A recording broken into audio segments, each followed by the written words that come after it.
Ramogi en dakika parga bich tok sa achiel mar okinyi kamora mora ma intiere okinyi makawuono erokamano ahinya kuom tudri kodwa gi laksechegi e twak marwa mokwongo e chenro mar piny okinyi makawuono.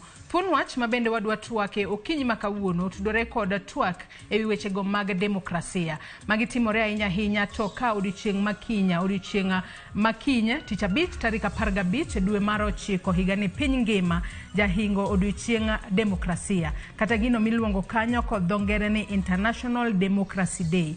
Kata kamano nyaka sani ka wamenyo pinywa mar Kenya kae chal mar demokrasia nitiere nade? Bende demokrasia en gino mosemiyo jo Kenya odak e yo makare kosepo nono nitiere gigo mamiyo ithiro mago ratiro mar jo Kenya madhi ataro mar demokrasia margi. Jomoko nyalo bedo ni neno wa okinyi makawuono to penjore ni demokrasia ni to en ang'o? Mane momiyo okinyi makawuono antiere kod welo ariyo. Wabiro bedo ka watwak, wagoyo mbaka kata waporo wacha mar mondo mi wane ni piny Kenya nyaka ne kete tim katiba mar higa mar 2010 nyaka sani koro piny Kenya ochopo kanye kata ni kanye e wechego mag demokrasia. Okinyi makawuono antiere kod welo ariyo, antiere kae kod Sam Olando kaachiel kod Okinyo Jabungu. Okinyo Jabungu en okil, Sam Olando en director mara Pamoja Trust. Machiegni wira ahinya e twak mar okinyi makawuono. Achak kodi Sam Olando, ichiew nade okinyi makawuono? Ichiew maber erokamano kuom rwaka e rupiny.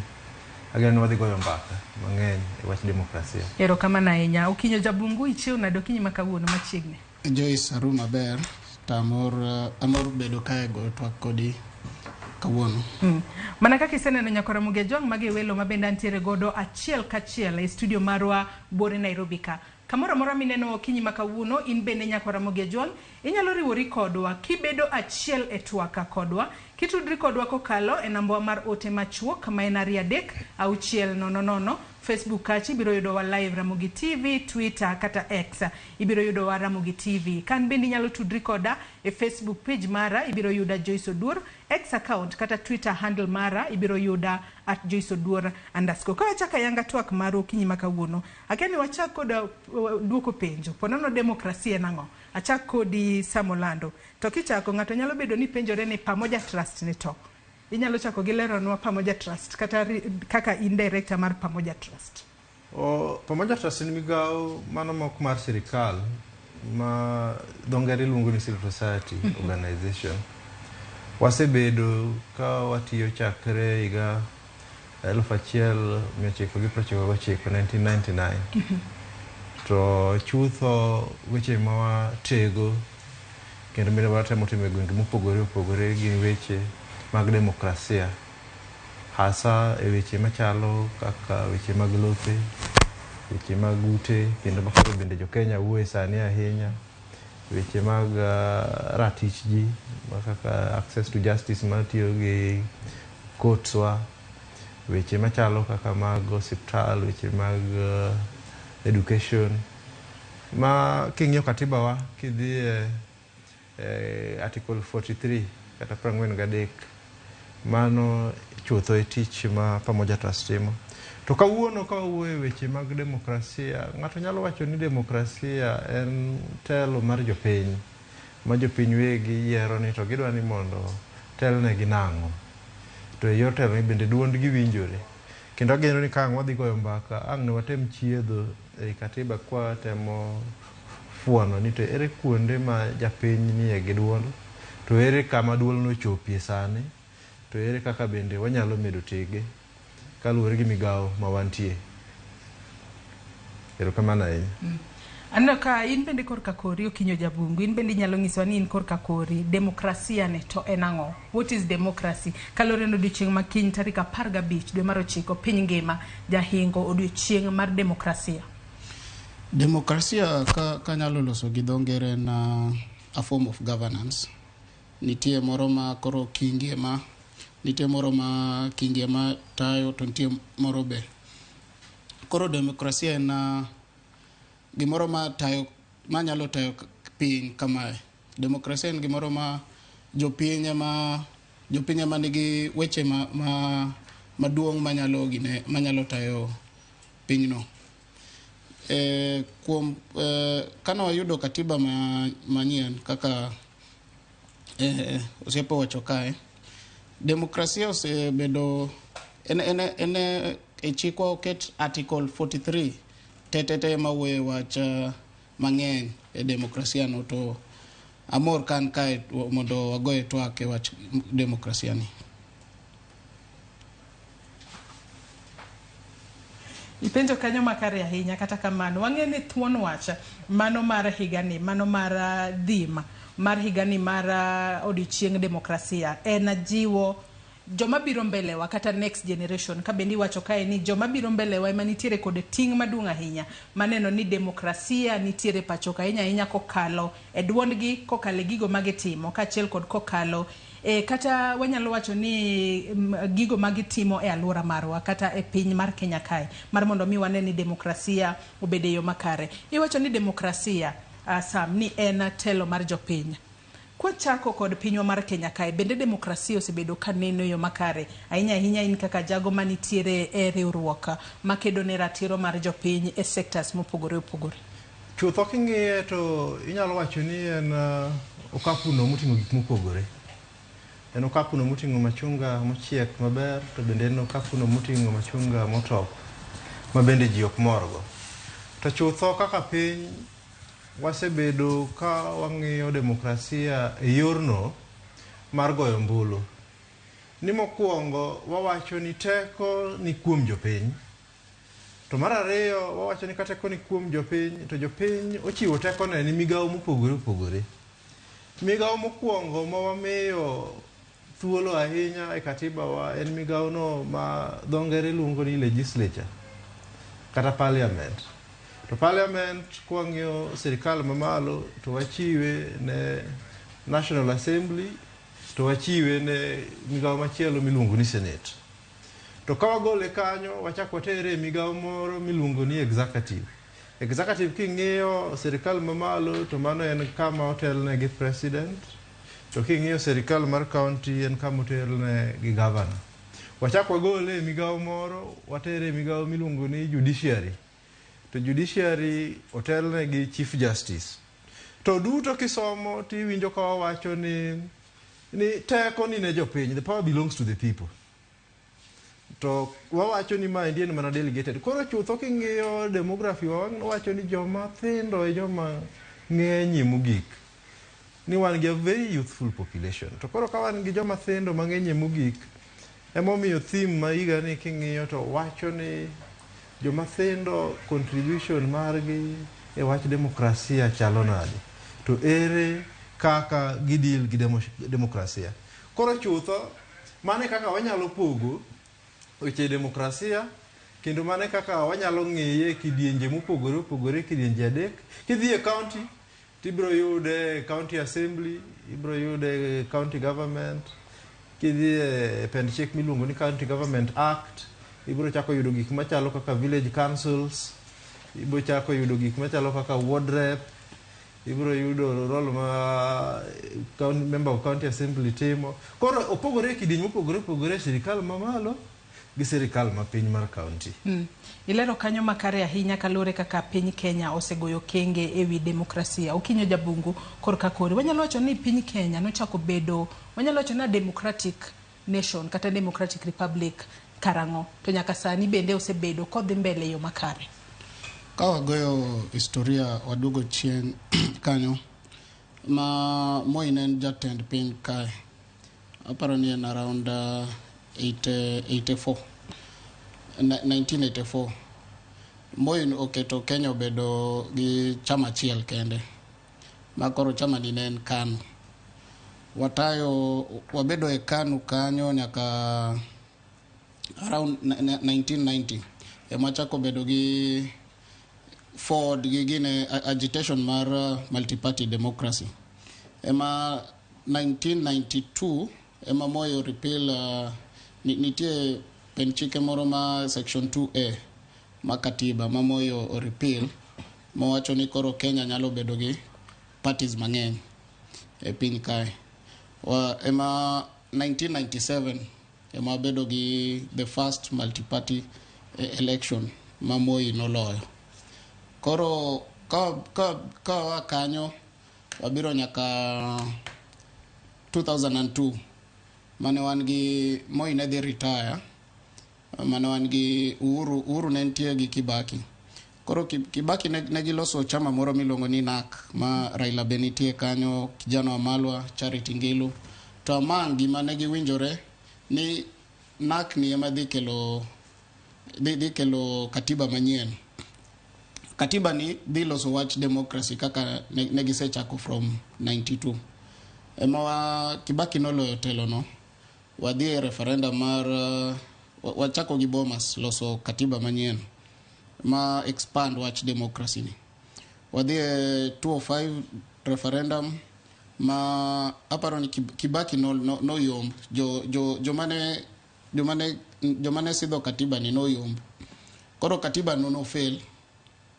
Ma koro wachako wadhi e yiero mar 2007. Ma gima ne wuok kanyo waduto wang'eyo gima notimore 2007. Ema ginene ni agenda ma wanyalo keto kuom twak ma Kofi Annan noloso gine Serena kae nen expansion mar democratic rights. Ema 2010 wadhi e referendum moro ma wayudo katiba manyien. To katiba no ema expand space mar democracy ni. Inyalo neno from katiba ni japiny nigi democratic right moro makata gidhie ng'anyo ka serikal wacho ni gini kokiyie gi wach serikal gima serikal wacho, kokiyie ni kata parliament gima parliament wacho, japiny ema nigi katiba manyien ema omiyo japiny teko mang'eny e wach demokrasi ni. Ema pod watae but waboneno kaka implementation dhi bedo maginene nikech watch democracy poko bedo fully implemented e Kenya kae. Kiwacho ni poko bedo fully implemented e Kenya ka, pono bendi biro lero nono nego bedo fully implemented e yo machalo nade. To kata kamano kapok idwoko penjono, Sam wacho kanyo ni waneno demokrasi e yore mopogore kochakore kata e bada migepe mag serikal montiere god wantiere kanyo kod executive, wantiere kanyo kod judiciary kachiel kod parliament. Kwacho kata kanyo kod bad migao mara parliament. Ere kaka od bura mano mar obed mano od bura mar senate kata od bura mamalo, ere kaka onego bed ni okonyo jo Kenya e neno ni demokrasia e pacho kae odhi mbele yo makare? Chutho od bura e kama ji kuonge mokuongo ka gin gi wach ma gidwa ni duondgi mondo winjre e weche mag chike kata policies kata laws miloso. Koro ka en kama okuongo ti ibiro yudo ka obedo kama ka nitie gimoro ma executive okelo ma gidwa ni mondo gipendekeza kaka chik, to od bura kanyo kama jopiny dhi gore mondo mi winj duondgi. Tang'o miyo maendi en gima nigi kukune e wach mar demokrasia ni. Kidhi e katiba wa to wachako gi pend chik article 10 ma wuoyo e weche go miwacho ni national values and principles of governance. To wach manie ye kanyo mogik en ni jopiny onego winj duondgi, onego gi participate e weche go madhi tayo gi kaka piny e weche machalo kamano. To mondo mi jopiny participate onego be ni nitie harakati no miketo gi serikal kata miketo gi parliament mondo mi winj duondgi. Koro ibro yudo ka parliament kata National Assembly luongo gik miluongo ni memoranda, luongo gik miluongo ni petitions, winjo ji dhi make oral submissions, ji dhi to apie mbele committee to wacho ni wan ok wayie gima. Kendo ma aparo ni waneno odiochieng' mokadho chien kaendi kane ji wuoye wacho omenda.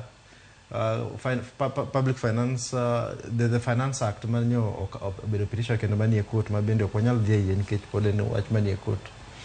Koro mano e kama duond japiny biro winjore kendo biro wacho ni ma yiego kata ma ok ayiego. Lakini wiwa kikono onego wil ni jondiko mathoth bende penjo mathoth e wach demokrasia.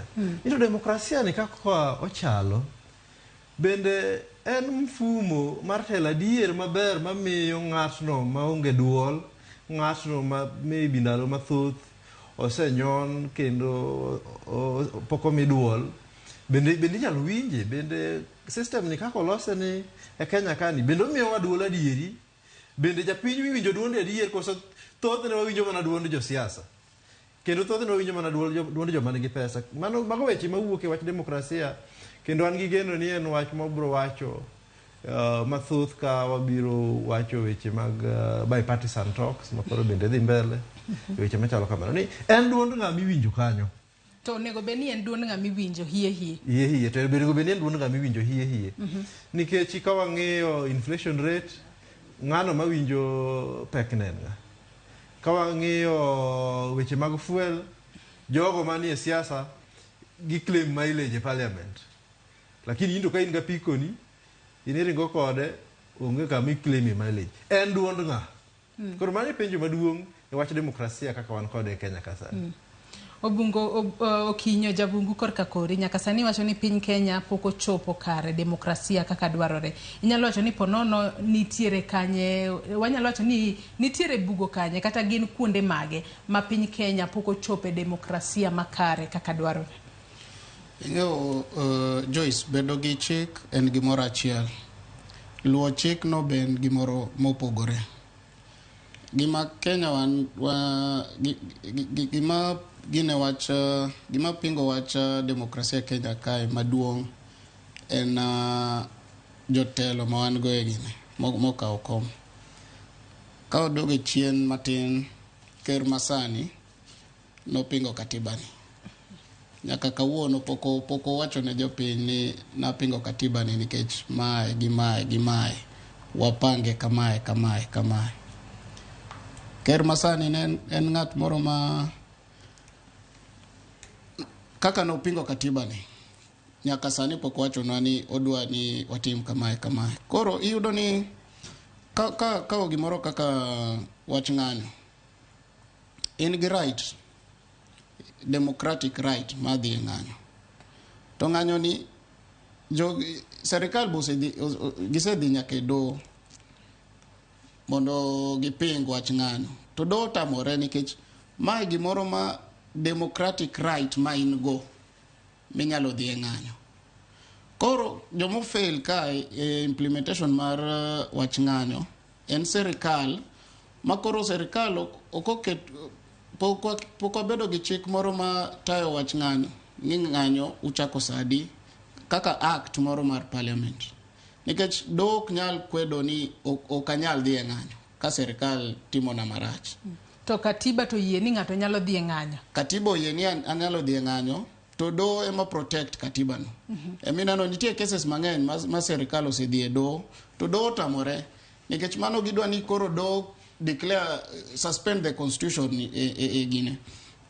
Sama uni do suspend the constitution nikech ng'anyo ni e katiba, mano democratic right, inherent democratic right man go madhi ng'anyo. Koro serikal fail nikech ng'anyo ni nyaka bed gi procedure.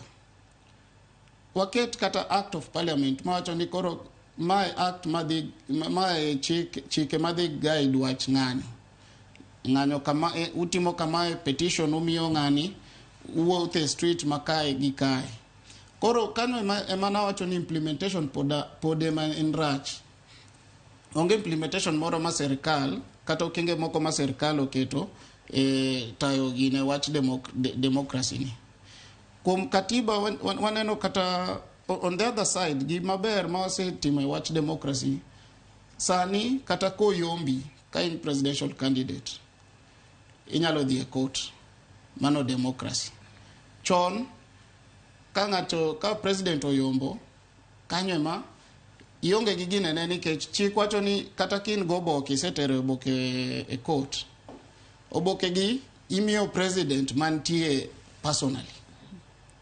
Koro yudo chopo ne president ni in gi petition e court ni itero president e court, you take. Also on the side moro ma against ma setimo en wach manineno wach BBI. mado no tamore ni kata ka president in okinyal participate gik moko makamae wasetimo mang'eny but nitie mang'eny ma onengo watim kik wawe kama sechope steps ma wasegoyogi kik wadog chien wagina kae to kasto wadhi adhiya mbele mos wabo yudo wach demokrasi ni but koro wan be onengo wapenjre ni demokrasi ni kama wasechope ni be osekonyowa sani igni apar abich nyaka yude katiba ni onengo wakaw stock ni katiba ni wach demokrasi ni be osekonyowa kaka wadhi e ng'anyo ni be waseyudo gimoro wach ng'anyo ni be osekonyo japiny wach public participation ni be japiny ema onengo winjre koso japiny onengo mana onengo mi kata wabunge gi ema gi decide gini sama ntiere korka kori iwinjo kaka Okinyo Jabungu oloso kanyo otemo lero yo makare okenge ma Kenya osego ahinya mar neno ni demokrasia obede pacho kae anno ka iwuotho kod katiba mari kanyo to wang'e ni jo Kenya duto katiba ema omiyo wadak e Kenya kae maber wantiere kod ratiro mar timo gimoro amora tinde ji wacho ni antiere kod ratiro it's my democratic right mar picketing it's my democratic right mar jogo ma olo e yiero mar mondo mi gichwal petition e doho kopogore kod kata gigo ma mulo ngima mar josiasa jo Kenya kata ja Kenya ma kawaida inyalo mana leronwa Okinyi ma kawuono gintiere kod ratiro mane e yor demokrasia kata rights ma gin kaka mage mar demokrasia e pacho kae.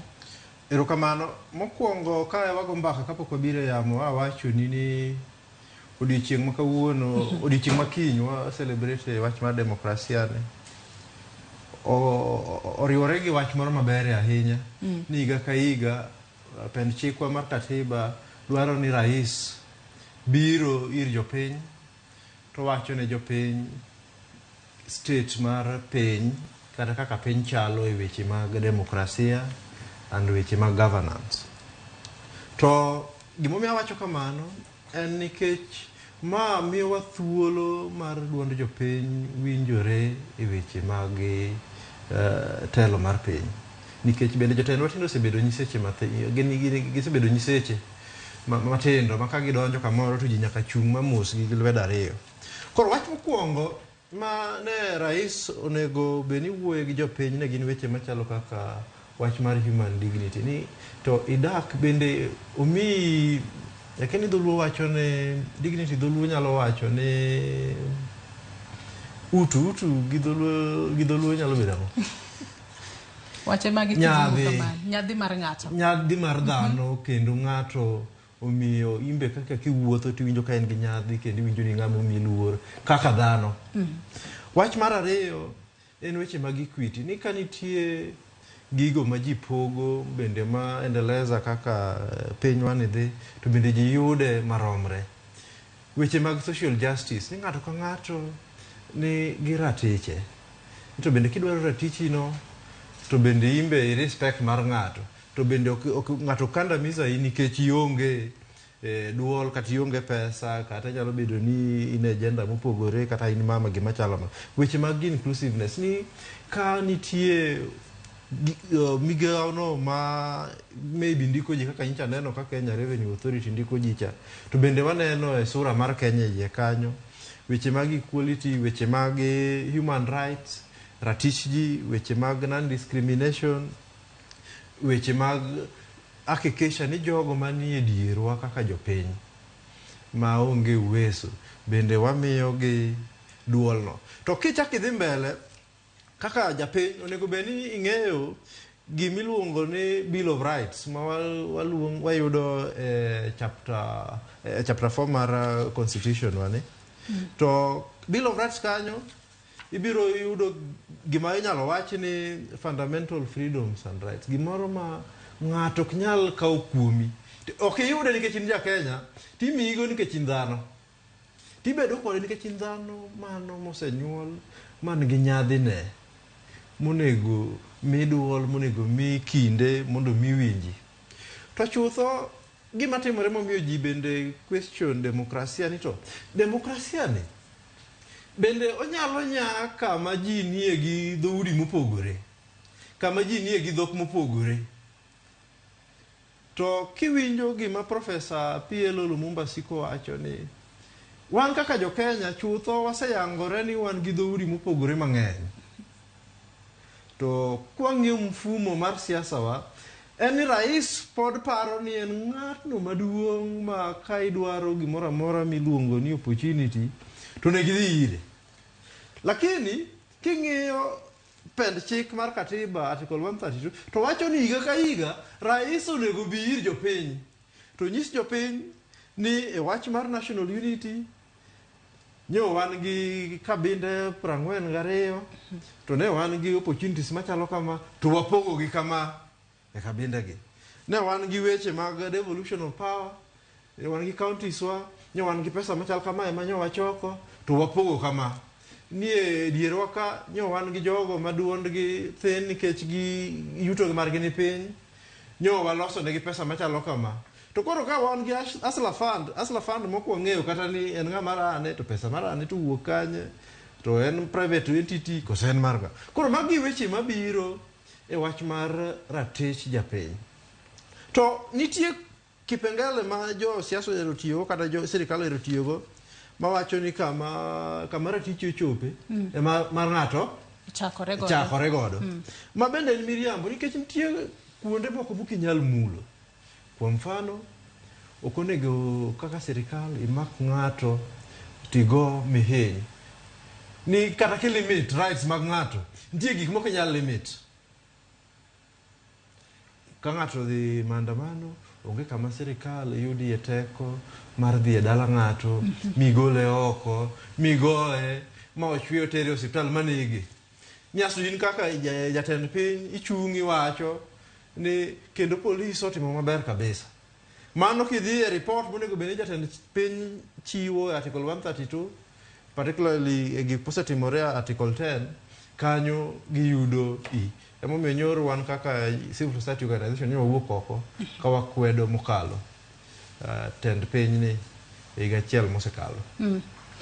Okinyo iwinjo kaka Samo loso kae ka bende wacho ni nitiere kuonde moko manyaka sani onego bed ni kete demokrasia makare. Kwa chako kod kanyo kata kwang'iyo gigo mabende onego bed ni timore odiochieng' manyoro ma jatend piny William Ruto onego bed ni wuok oko e lela mar mondo mi onyis jo Kenya ni higa achiel an kaka jatend piny asetimo magi to ponono magi pok atimo to magi abiro timo kaluwore ni ponono pod antiere kod thuolo mar bede telo. Omulo kanyo weche gi mag pogo gik moko e yo maromre kaachiel kod kopogore kata kod pogo mwandu madhi ne jopiny kaachiel kod pogo lemo mag telo. Kanyo onego bed ni iketo e yo machalo nade mar mondo mi wane ni jo Kenya yudo demokrasia, obed ni pogo mwandu madhi ne jopiny kata pogo lemo mag telo mar mondo mi wane ni two-third gender rule ochopo kare e yo maber e pacho kae.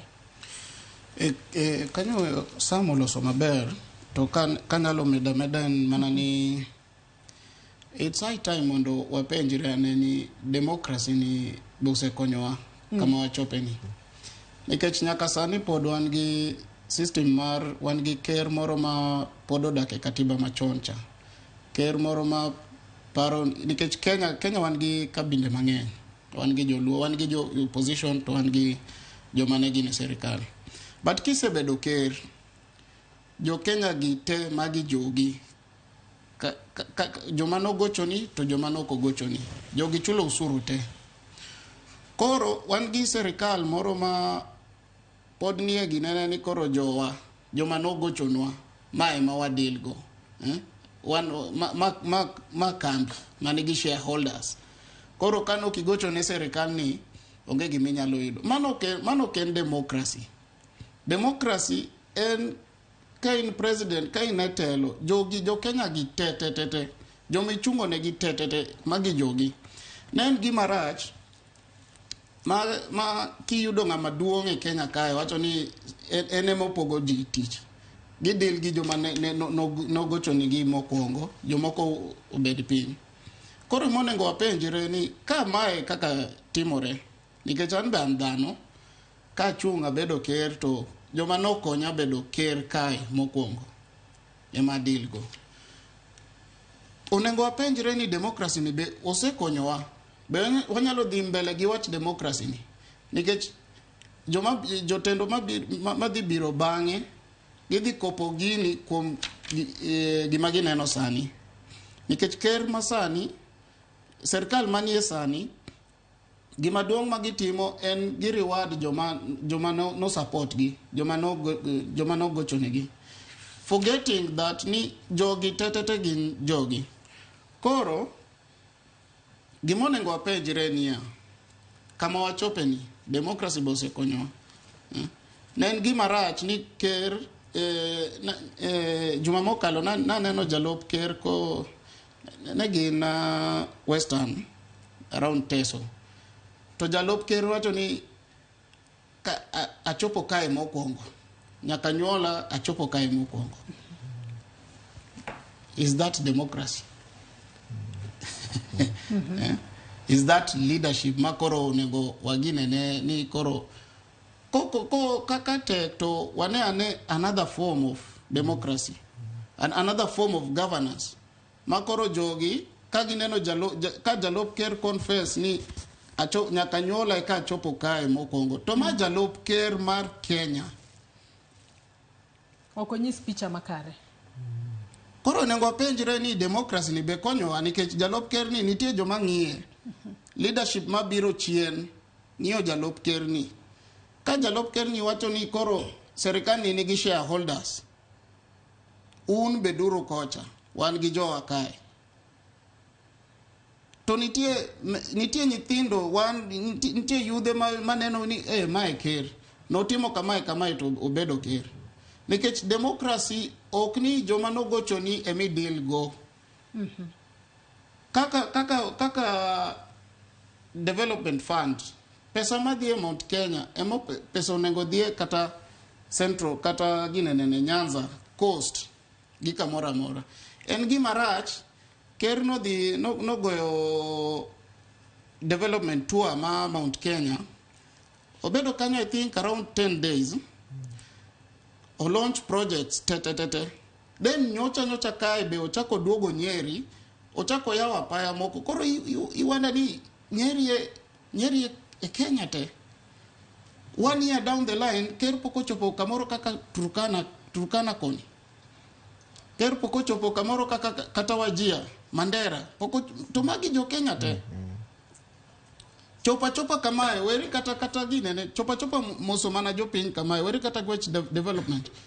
Nikech agina ni 1 year mar leadership en ker, jogi ong'e ker, gifeel ni koro ker nitie kae. 1 year down the line, wasika mana ni Mount Kenya kae, Rift Valley. Mount Kenya, Rift Valley. Koro nengo apenjre niya, mae demokrasi. Nikech katiba wacho kamae to jogi timo the other way around. Yeah. Same seche mane wachako ni wacho ni ina kaka jago mawuok e riwruok makedo ne ratiro mar oganda kata mago miluongo kanyo ne civil society groups. Iwacho ni kinde ka kinde ukedo mar mondo mi jo Kenya oyud demokrasia e weche mopogore. Katiyo kod ranyisi weche mag lope, iwacho kanyo weche mag ute manyaka sani koro ket jo Kenya nyaka koro ichulo omenda moro mar biro dhini e weche mag ute manata malo 1.5. King'iyo weche makamage inyanya kwacho kata kod weche mag lope kachiel kod weche mag ute, jo Kenya onego bed ni yudo demokrasia e kuondego e yore machalo nade? Mokwongo king'iyo weche mag lope en ing'eyo ni ka ng'ato dwa hakikisha ni en wuon lo, to chutho wang'iyo ga title deed, ing'iyo certificate of lease, gik moko machalo kamago. Kendo kadi bed ni idhi e doho ni kata ni wachwanyore kodi ni walaro lo moro, mondo mi ing'e ni ndopno mara, ibiro penji ni to ere title deed ni, to ere certificate of lease ni. To kawang'iyo kaluo en ni processes go mag yudo title deed en gino ma tek ahinya.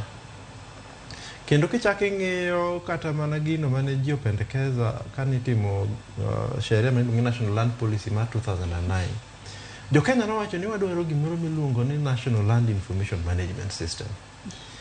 Igni 14 tok National Land Policy nyaka kawuono, sani koko Nairobi watemo loso National Land Information Management System.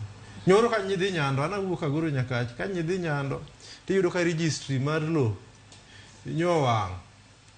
To nyaka yande wang', koro dhi chiegni higa nyaka reconstruction notim. To reconstruction mar registry bende timo, to bende mitsimene, ok inyal kata timo search, kata kaka uni kodi dwa ng'iewo lo.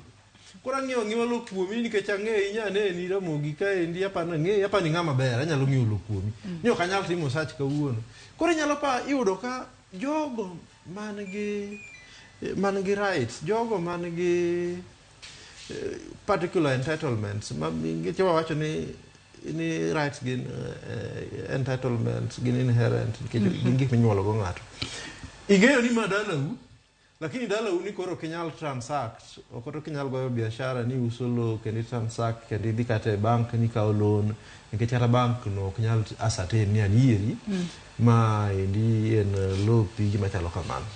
Ta adwa medo gimoro ka awacho ni ing'eyo ni ka Kenya ne bedo colonized, ne nitie gima iluongo ni East African British Company. Mane wacho ni Kenya gi Uganda asakoli ni waendesha Kenya kaka company. Jalup jatend piny ka yande wuoyo no wacho ni Kenya nigi shareholders. Manyiso ni Kenya chalo kambi. Mantie joma nigi shares, to shares gibedo godo mana kigonegi kura. Emomiyo watemo wacho ni mano ok en demokrasi. Demokrasi en ni presidency ma jalup ker bende wuokie, en symbol no, en kido no mar riwruok mar oganda. Nito oganda gi wuok e dhoudi mopogore opogore, mowacho dhok mopogore opogore. Nito kisebedo jatendgi, to koro gin kambi. Koro unify jogi tikelo gi kamoro achiel. Kendo waneno ka wach mar shareholding ni bende mamiyo nyawa kwede nyoro, en ni omedo yudo tiende ahinya. Yande naneno ka jofuambo dhi e doho, to ka gidonjo e doho to tiaga soringo sawa. Ma kendo bende wachak wabuok ni kare jofuambo bende ma kelonwa habari gi bende ni at risk. Koro wayudo ka gima waluongo ni civic spaces, kuonde ma ji nyalo yudo mondo golie duondgi kaka ka registry wang', inyalo wuok igoye koko. Kokimor gi housing fund manying'ado jok matiyo 1.5%, inyalo wuok igoye koko. To kigoyo koko inyalo winjo. Waneno ka kuondegi bedo mathindo. Nyalo winjo ka Chief Justice bende ywak ni gima waluongo ni judiciary fund, control of budget, ochako diyo. Koro onge independence mar judiciary. Parliament, waneno kata gazeti kisomo kawuono, waneno ka jo siasa nyodhi manyo dongruok State House.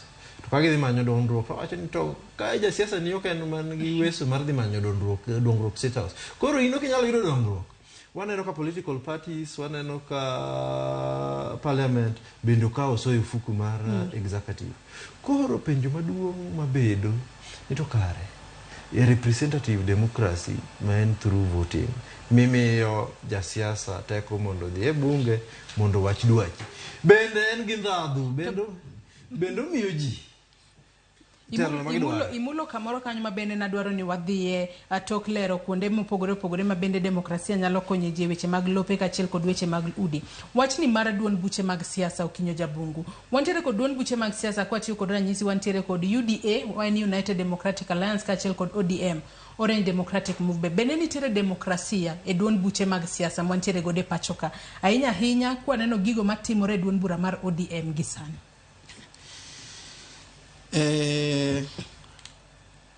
Problem wasebedo go wach political democracy en chon ka gine wach kanu Nyayo nen niluongo ni Nyayo baba na mama.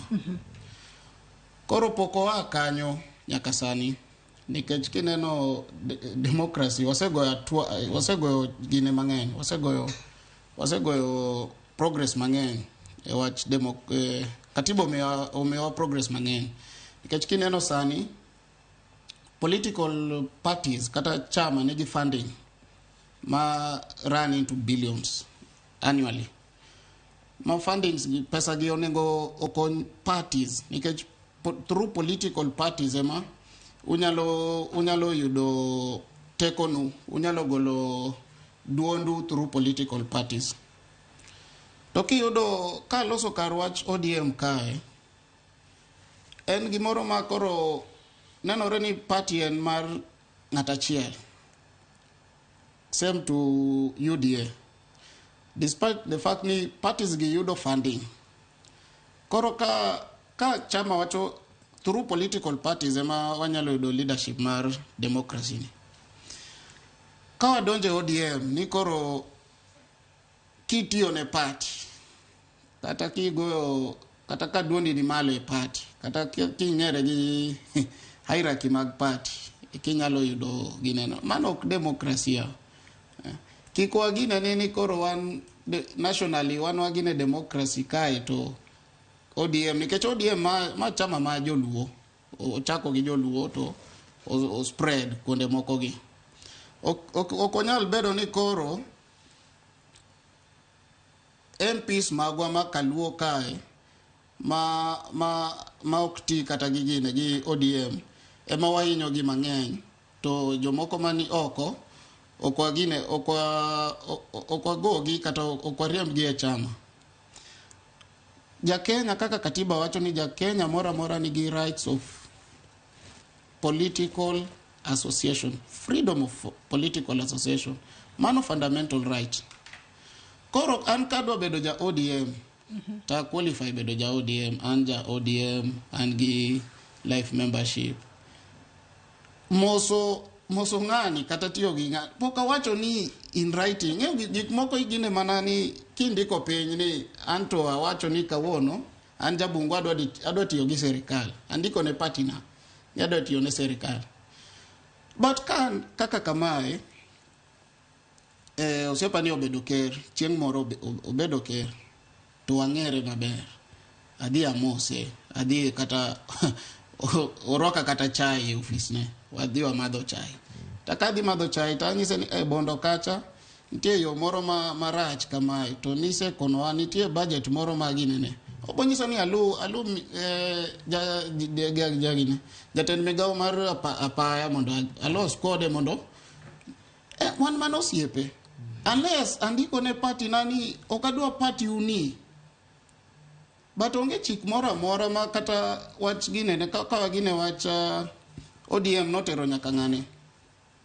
Sani an jatend migawo ng'ane Oa Coast ng'ane ne mamani longe ni Aisha Juma. Onge gine mora ma party nyalo riembi ni koro party okudwari. You have that right. You have that freedom to belong to a political party. Unless ni in writing have resigned. Atimo gimoro ma undermine constitution mar party. To gine wasedhi nyaka e court, nyaka Aisha Juma odhi nyaka gine. Court has not found Aisha Juma guilty of anything. Koro political parties gi kikwa gine ni koro kain watayo gine wach democracy nationally, to piny kae okwadwa gine ne. Kaka gine mokalo, ODM noko timo nomination kaluo, kamora mora. Party na en mana ni koro itimo survey. To mokwongo party onengo odil gi the first rule in election mar party. Koro ODM dwa duoko ndalo mar KANU. KANU ing'eyo 88 ni chunga nitie gimoro mani longo ni mlolongo system. Ichunge tok ng'ame dwaro. To kanyo ma ODM oketowa, despite the fact ni wan gi katiba manyien, katiba ni jo ODM ema no gore ni mawa yudo katiba manyien, to gino wuone magitero wae.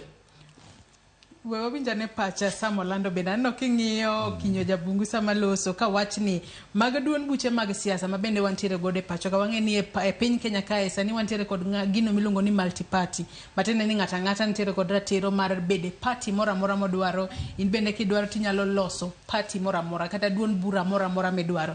Penjo en ni bende duond buche mwantiere godo e pacho kae bende osekonyo e nyayo demokrasia makare pacho kae. To e duond buche mopogore opogore e igi bende nitiere demokrasia. Kose en gino magi landa ni Kenya onge demokrasia to kare ochakore mana kod duond bura kae. Aparo ni wach maduong' manyaka wayiere ni duond buche osenyayo demokrasia piny mar Kenya. To mar ariyo mapogora gi osiepa jabungu en ni bende nyaka wabedie gi gimiluongo ni hygiene, ler mar kaka party riembo gige. Kama wach ni chakore, kupu mar wach mar political party ni ei katiba iyude kipengele 38 ma oyiene ja Kenya mora mondo donjie e party mora moneno kaluwore gi timne kane kako dwaro kaka dhano. Koro ka party obedo piny kata ka une familia to bedo piny to ugo mbaka to wacho ni waneno ka gimiluongo ni Finance Act ni okwayiere go. To okwayiere kode nikech perhaps wan party miluongo ni a welfare party machielo nyalo bedo gi ideology mara capitalist, ideology moro nyalo bedo a socialist ideology, gik machalo kamago.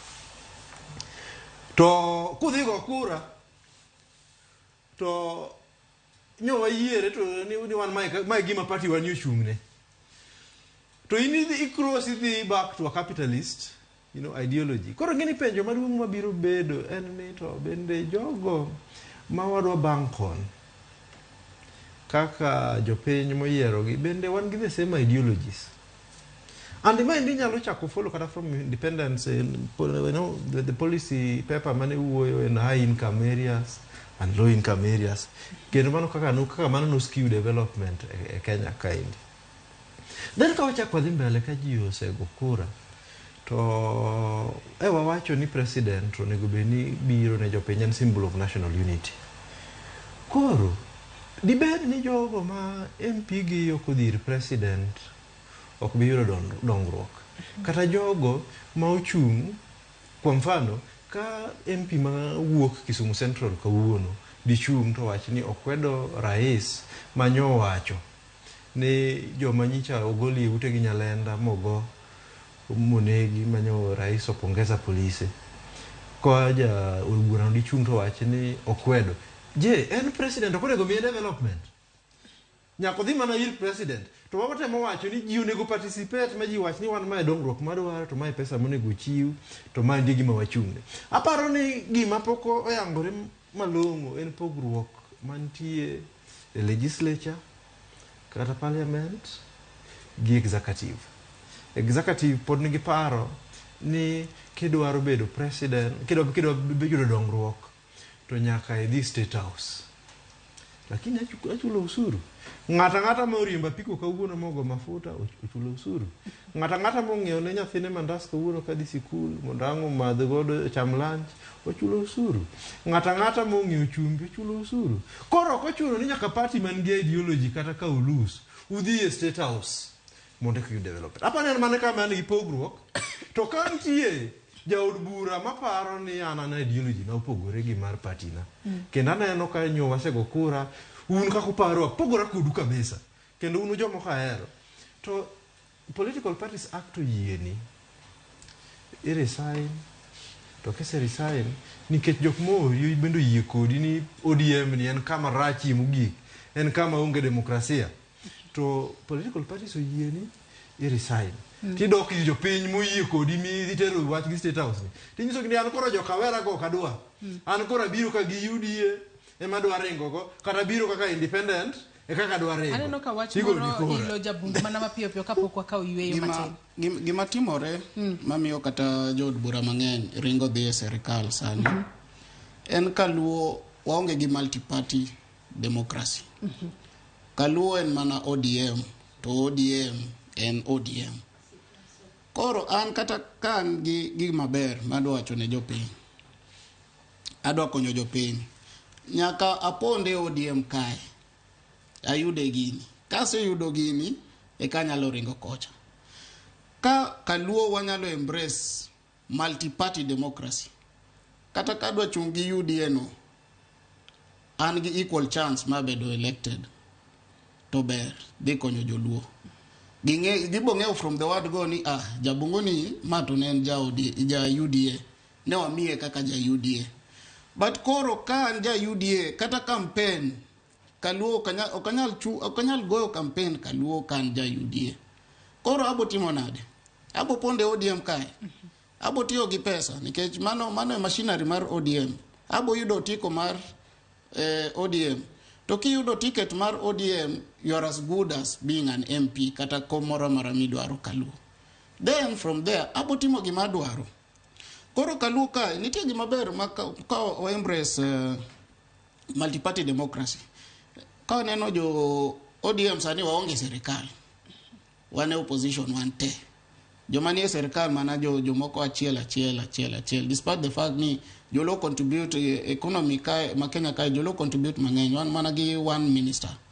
kende kineno ODM waonge gi nominated MP mana nikech no tho gi ODM te kaluo kidhi Kisii nigi 3 nominated MPs wan gi Irene Mayaka wan gi senators ariyo gite gin nyiri mana nikech wach democracy nikech Irene en ja ODM senator Onyekuru en ja UDA senator Oruoba en ja UDA koro jo Kisii be opogore nikech UDA dhi miyo gi gimoro mar nomination kanyo ODM be miyo gi gimoro mar nomination kanyo to kaluo onge gimoro nikech nokwa yudo gi watho gi ODM wate onge ja UDA mano yudo gi ka wadhi kata kamoro kaka Mombasa wan gi 2 Yala MPs mo Mombasa wan gi Omar Hassan to wan gi Shabal Omar Hassan en ja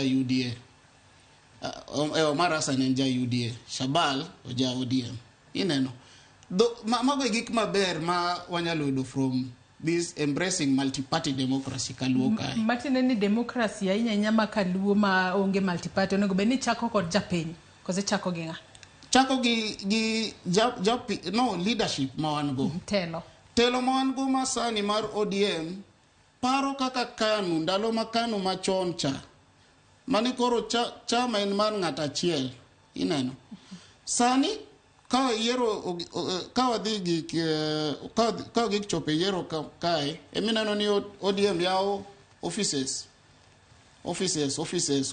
party offices sani party offices go onge adwa ni mak parono gi kanyo mondi wakao yoyo madundo gi sani nyakora Ramogi Joang pod antiere Twak okinyi makawuono kwa twaka ewi demokrasia bende demokrasia nitiere e pacho kae kose to nyaka sani piny Kenya osegoyo kenge mage maneno ni wadak e piny manitiere demokrasia maonge akweda mora yena mar mondo mi akao yoyo madundo gi sani tok yueyo aduogo mar mondo mi wadhi mbele ko Twak maro imedo chwalonwa ote penjo mora kokale namba mar 3 no Facebook kacha beni biro yudo wa live okinyi makawuono Ramogi TV wamodho pi matin waduogo kikidhi mabor.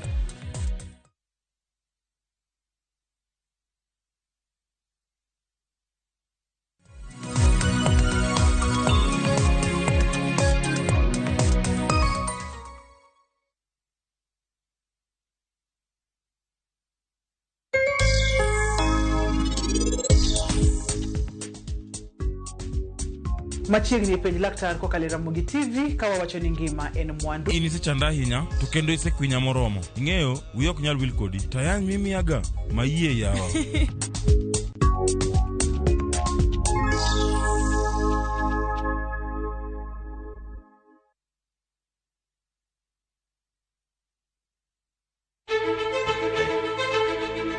Kokalo kuom lakteche kod thieth, wayudo ng'eyo kaka dendwa tiyo. Nitie hormones mar ng'ama miyo kata ng'ama nyako. Iluongo ni estrogen gi progesterone. Kendo wayudo ng'eyo kama inyalo yude kony moluwore gi weche thieth. Daktari en tich ne thiedho oganda mondo oganda odhi maber. Kaka wadak e kinde ma ok ong'ere. Ngimawa en gima duong' moloyo. Ka en ng'ama osiko ka ywaka en kama osechopo dwa kawo ngimane. Kineno science gi wek rito. To e penj laktar wakelo ni lakteche lakteche molony to gilero ni weche thiedho tuoche ma opogore opogore kod rito kit ngima maber. Anyalo tiyo kod chiemo e geng'o thiedho kaachiel kod timo bero ngima wa bende. Yes, erokamano. Penj laktar kokalo Ramogi TV kama wacho ni ngima en mwandu. Wuok tich nyaka tich abich chakre saa 12 odhiambo nyaka saa 1 mar otieno. En chenro ma kik bai kata matin.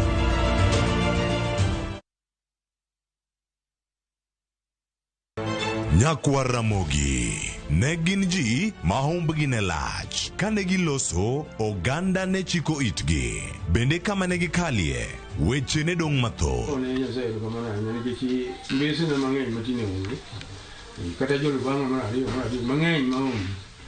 Noero sort out dispute.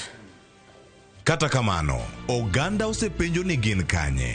To gitimo ang'o? To mosenindo, anyuola gi paro gi nade? Higni mosekalo ne gin jok ma ideo to kata mana sigandgi bende ne wuoro. Gisani awuok oko mar manyogi kata mana anyuola margi mondo wami mathoth kama gintiere to kod gino magitimo. Riwri gi Walter Nyambaga ka okelo ni chenro marwa manyien mar gin kanye. Kik bai mana Ramogi TV.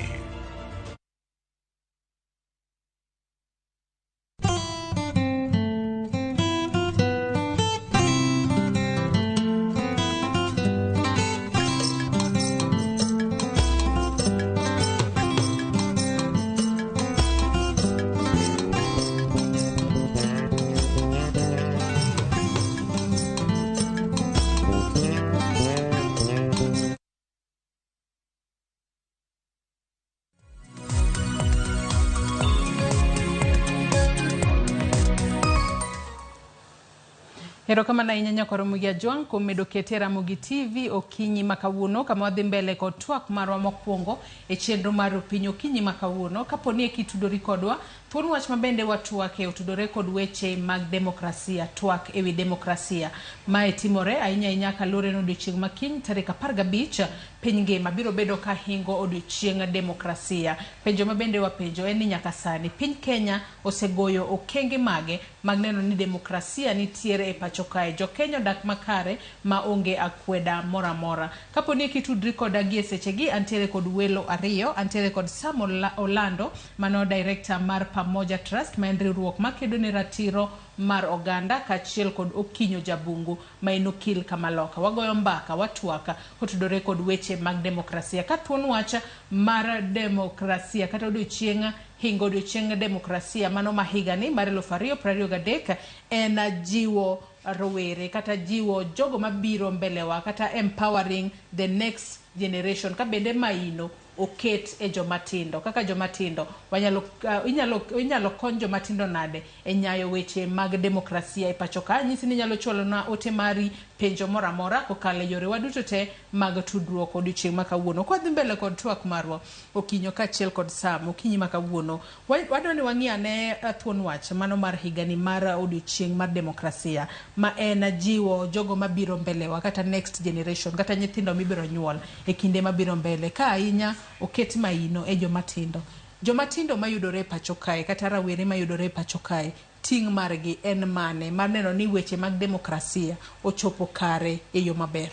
Sam. Aparo ni wach mokwongo en ni population wa jomatindo e jomathoth.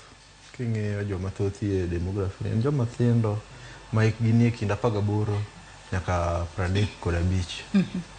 To king'iyo kuondego ma duonde jopiny betie, to wayudo ka thothne jomatindo mabedo kata e political offices, mabedo e parties mane wago mbaka gi, jomatindo mabedo kuonde ma ikawe decision. Thoth gi thin. To maendi nikech siasa wa osebedo siasa ma kionge pesa to kinyal bedo ni yudo duol. To be ochakore kod jopiny nikech jopiny boero weche mag gonya e kinde campaign. Mane kama tabu nitie. Gonya ok gidwa ng'eyo ni to ng'ani nigi maino machalo nade kata nigi huma machalo nade, to ere kaka onyalo loko ngimawa kaka jopiny. Gikarambe an gadier ni oko ka atimie mathoth to dala kadhi to bende ng'at madwa ng'iya bende malong'o bende onge. To nikech maybe aonge gimoro manyalo chiwo mondo mi bende winje duol. Koro gima nyalo wacho en ni nitie luoro. To luoro manitie en ni king'iyo kaka jokenya osebedo ka goyo kura, en ni population mar jok magoyo kura dok piny. To jomathindo manie igi magoyo kura bende koro thinie moloyo. Manyiso ni nyalo biro bedo ni jogo ma biro bedo kagoyo kura ok bi bedo jok man gi majority. To but nitie bende wach moro mar ariyo wach. Dibed ni jok mok go kura matindoge. Dibed ni ginyalo timo gimiluongo ni ginyalo delegitimize the state. Yani ginyalo miyo piny ok bed gi duol. Ni in ka in rais intima gigo midwaro kod itimo kaka idwaro kod ok idwaro mano wachni. Bende nyalo bedo ni wanyalo chopo e kama chalo kamano. Mano iluoro monego wabedo kaka jo Kenya. Lakini duond jomatindo tiyo gi teknolojia, wacho gigo matimore marach e pinywa kata kaluowa, teko gi magin godo e weche mag kura gi weche mag telo mane gwengewa, en gino monego wanya kendo en gino monego beni wamiyo opportunity. Ok ni jomatindo idwa mi mana handouts kata idwa mana gony. To kose gony to imanyo kama iketogie to gigo koko makasame wach moro tilawe matek kabisa moko nyal duogo. Aparo ni mane kama onego walosi kendo wadog gi chien mondo wang'e ni jomatindo bende nigi thuolo mantie gima ginyalo kelo e mesa. Jabungu antiere kuomi nyaka sani ng'ama onego bed ni konyo jomatindo e neno ni gichwalo weche mag demokrasia makare pacho kae mar mondo mi jogo mabiro mbelewa kata next generation oyud ka piny Kenya nitiere kod demokrasia makare. Ng'ama onego bed ni jiwo jomatindo gi e nyayo weche mag demokrasia e pacho ka. Political parties onego bed gi framework moro nikech kata katiba wacho ni youth kata yudhe nyaka bed nyaka yud nomination senate gi od bura, county assemblies, tije moro amora makata mar commission moro nyaka bed gi youth kanyo. Makoro koki gine kamano to en unconstitutional. To waduoga mana e party nikech 2013 party no nominate ng'at moro ma osechopo higni 80 as a youth representative to mana ODM kae. Koro ka wajiwo parties nikech parties ani nigi funding pesa mang'eny. Parties yudo cumulatively kawacho ODM yudo around annually yudo around 500 million to run structures magi. Through structure mag party ema yudhe nyalo gine malo. To yudhe owuon gi youths must fight for themselves. Nikech mae girwa nyaka gi fight e yo machalo nade through political parties and by themselves. Nikech ka wan youth to aneno ni appointment ni omi ng'at moro makoro appointment kaka mar ng'anene appointment kaka mar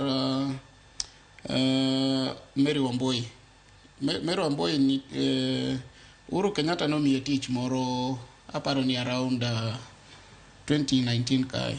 No adhi e do kaka okinde ma potin ma yudo orders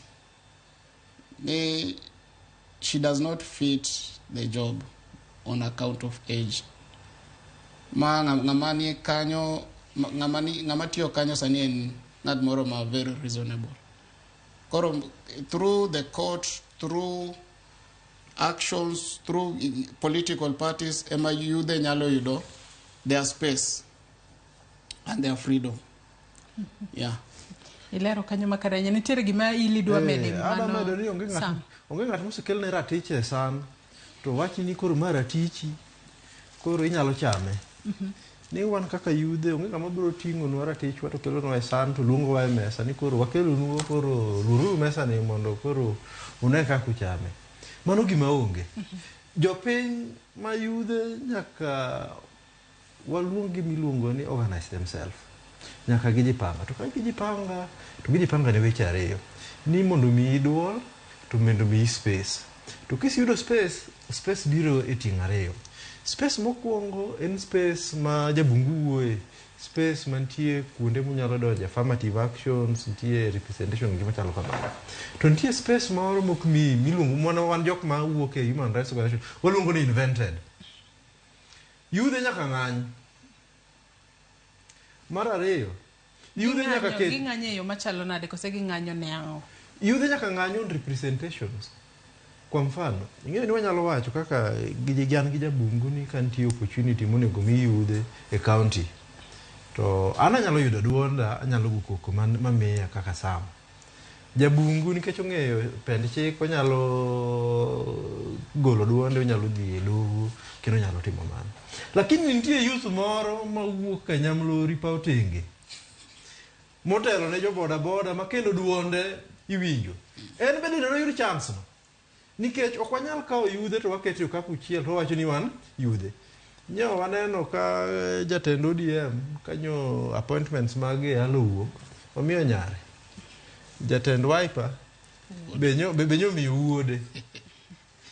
Koro ka ng'ato wacho ka watiyo gi lens ni jogi ni okapu, to ng'omro wacho ni magi yudhe to gero giwuone yudhe. Lakini gin yudhe ma akany. Akang'eyo kanyar jakom manie Yala nyalo wacho gima chando youth mawuok pa Otenge primary school kama wuoki. Koro mano penjo ma nyaka wachakre ni voice and space wuok e two forms, invited gi invented. Invented kaka gin gi invented ni bende nyaka ing'e kaka youth ni ein invent ni wanyalo organize, wanyalo register political party wa, wanyalo bedo gi community organizations wa, wanyalo bedo gi residents associations wa, wanyalo bedo gi SACCOs wa, kaka wan yudhe mantie boda boda, kaka mantie informal traders, wanyalo bedo gi chamas wa. Nito ka wasebedo gi magi, to wawacho ni mai kama koro wagole jatendwa moro achiel modakie iwa, muwuok e iwa. Koro wachako negotiate. Maka jogi dwaro kura to gibedo kodwa piny. To wabet kod piny to wacho ni wan magi e wanswa. To maendi nyalo timore mana mayot ka wan e organized groups, organized systems, ma koro nitie negotiation. Koro ken gonyo. Koro kata gigonyowa, to gigonyowa within an organized system. Koro mano gima ka yudhe tim. To ka yudhe kojipanga, to josiasa gi biro pango. To nyalo pango yo ma ok ni kare.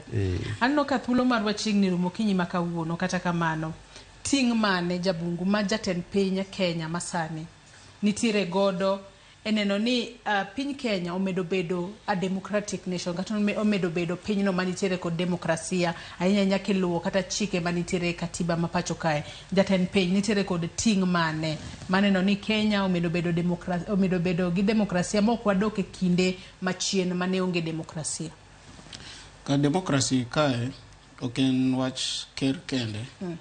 Nitie executive, nitie od bura, to nitie do. Magi jo iluongo ni interdependence. Nitie nyaka county governments. Koro kar ker, nikech Kenya wan gi katiba maber. Katiba ni wacho gik moko ma te manyalo konyo wach demokrasi. Ker tije limited to mana wach policy. Kodwa ni ginene ni wakelo gimoro ma koro ni kata wach appointments mag youth. Nikech policy bedo initiated gi cabinet. Kama gibedo ga cabinet meeting gi gik makamago. Koro gini wach ng'anyo ni nitie kaka en gine mar demokrasi. En gimoro ma kata Sam nyalo gine ni okoyie gine onyalo ng'anyo. To kero gine ni wach ng'anyo ni wagine nade ka koro wan be wawinje litne. Wawinj duond Sam ni Sam ok dwa gini. Ok ni koro ni Sam wagi kidi ma Sam goyo gine eka winj Sam. Koro ker nyalo ginegi policy document moro ma mae madhi guide wach democracy. Wach ng'anyo mae act watere od bura. Kanyo ema od bura donje. Od bura gine gigo to gipenjo jopiny ni mae mudwaro gine watieko wachno. Gima ker nyalo timo maduong' en just to follow the law. Kaka no swear chieng' mano ochamo muma ni he will defend and protect the constitution. The other bit is now for parliament. Parliament emilose gine emilose chike. Do to be kum do anyalo wacho ni do setiyo matek kuom wach defending mar democracy ni. Inyalo paro chien nitie ndalo moko ma koro kata iterie do kata sapaga riyo kata gotieno ma kiti twei. Nitie ndalo moko ma trial without detention without trial ma kiti teri direct remand. To do se goya tua mang'eny wach protection mar democracy manie katiba ni. Do anyalo miyo gi 90%. Makoro interference ma do kelo kanyo en interference ma joma failwa maduong' e wach implementation mar wach democracy ni en mana executive ni. Nikech yudo e do ka judge ng'ado gimoro ma okwinjre gi executive do executive tindo keto gimoro ma gi frustrate judge no ma obedo kata transferred.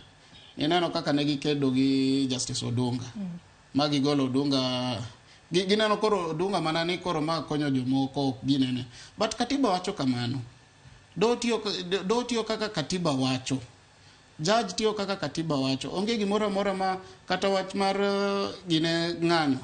Do se dhi gine executive se dhi do mang'eny.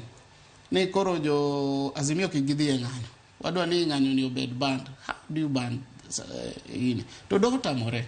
Emomiyo do to anyalo miyo gi 90% e wach gine ni. Parliament emonengo chung malo to gi executive. To wan be kaka jopiny nikech wan ema wacho ni magi delegated, gin mana gi delegated powers. To wan kaka jopiny, wan kae, sam ni kae, sam ni gi ginene organization neni watimo nade. An be an kae kaka wan wakinde kamae organizations mag iseneno LSK osedhi do mang'eny chike moko ma koro ma undermine democracy. Wan kaka LSK wasedhi do mang'eny. Nitie organizations mang'eny, Kenya Human Rights be wan go e do. Koro gini ok en mana mar ker kende en magwa te kaka jo Kenya. Ji duto nego nywak lwedo. Korka korin Sam Olandi nene yo machalo nade ting mane ma jatend piny nitiere godo eneno ni Kenya bedo kod demokrasia. Jabungu miyo do atamalo prochiko ni do to bede osebedo katema ahinya. Eneno ni jo Kenya obedo kod demokrasia kata Kenya obedo kod demokrasia yo makare inti nenena. Aparo ni maduong' en ni ker nyaka we paro ni en Nyasaye moro mathin mobiro konyo jo Kenya. Onyako yie ni wan gi migepe mopogore opogore man gi tijegi. To migepegi nyaka mi thuolo mondo tim tijegi.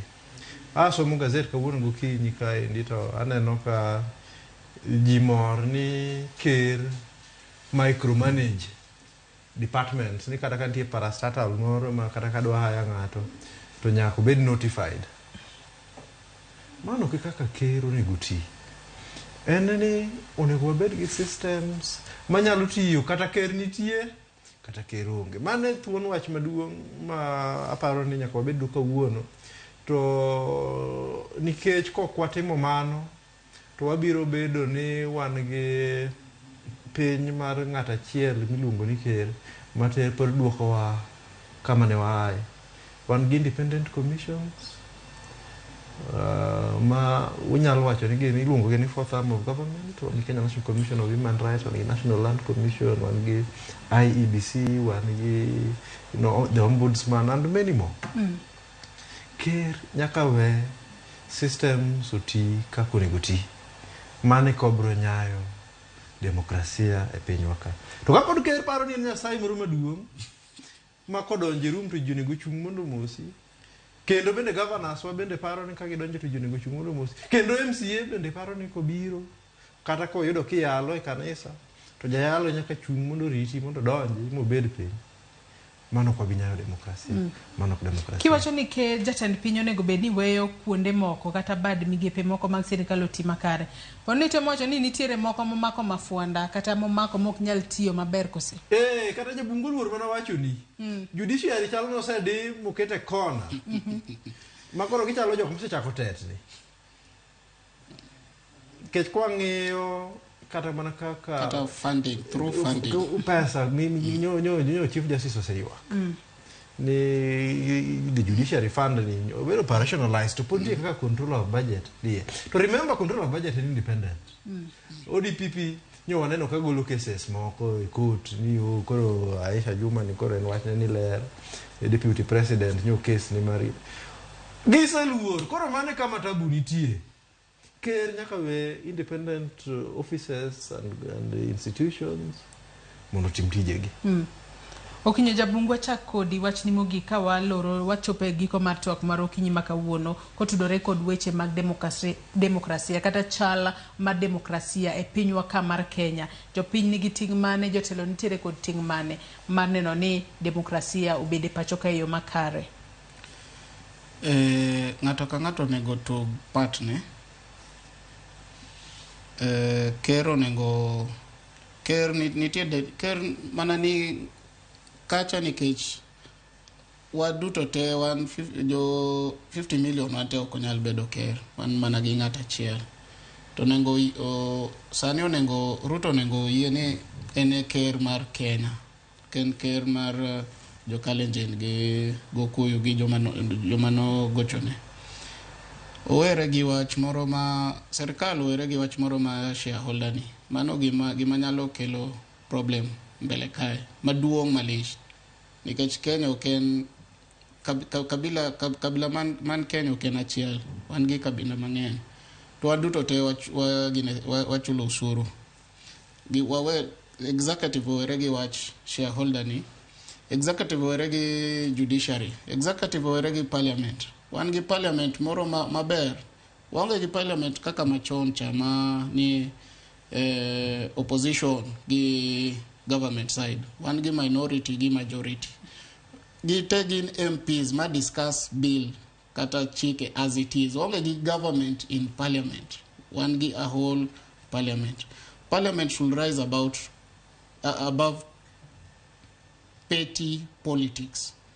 Kan gimoro maler ma gine wach demokrasi gi losie ma gine wach katiba ma tayo wach katiba maler gi losie judiciary setemo okanyal gine wach judiciary jopiny be onego akasa mana wach demokrasi ni but at the end of the day onego penjire kama osechopeni to kama wadhi demokrasi ni konyo jo Kenya my system ma wadwaro koso wanyalo temo gimoro ma nyalore nikech democracy kama wachopeni it is at the highest threat ka osechope sama wacho ni koro joma nogochonwa ema wanyalo ndike tich to jo Kenya te chulo usuru mano wan gi problem maduong' to kama wadhie to rach malich ka osechako kama nikech serikal ni sani ka gitieko higa achiel to higa achiel ni appointments inena mana ni Jalango Okuyu Jalango Okuyu Jalango Okuyu Jalango Okuyu to pod wan gi higni 4 mbele kae onego an be wapenjre ni demokrasi ni ka wadhi mbele be konyowa. Erokamano ahinya. Samolando wach ni mogik ka watieko twak mar okinyi makawuono. Wach na mogik en nyiso jopiny ni mana kaka wacho kaka wachako ni onge ng'at mimiyo ratiche sana to kosemiye tikwaye ni mondo cham ratilo kele san kendo osenyisore ni josiasa kendo mago mane wamiyo tich ok bi kelo ni ratichi e san.